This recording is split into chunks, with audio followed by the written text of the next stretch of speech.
Aj v znení vašej otázky sa objavil istý, pravdepodobne neúmyselne nezdravý pohľad na situáciu. Ako by športovci mali byť proti vlastným politikom a vlastnej vláde. Či ako by boli nezávislí, nikoho nereprezentujúci. Pravdou však zostane, že výchova športovcov je v prvom rade podporovaná a zabezpečovaná práve zo strany štátu, v ktorom športovci vyrastajú už od útleho detstva. Preto aj tento štát napokon reprezentujú.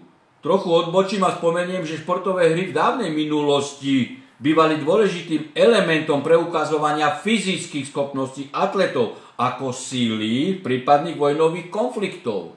A že neskôr sa vyvinulo nové nazeranie na svetový šport, za ktorého zakladateľa sa považuje Pierre de Coubertin.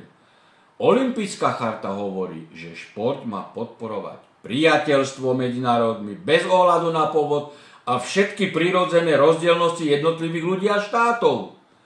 Právnici ani západné ľudskoprávne organizácie sa nepostavia proti vôli USA a kolektívneho západu.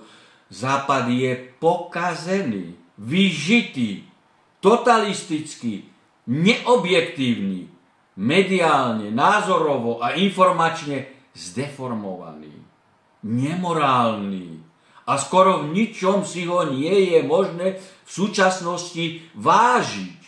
Vystižne to charakterizovala nedávno pani Maria Zacharovová konštatovaním, že pravda môže znieť tvrdo, ale oslobodzuje ľudí od iných istých zlých ilúzií.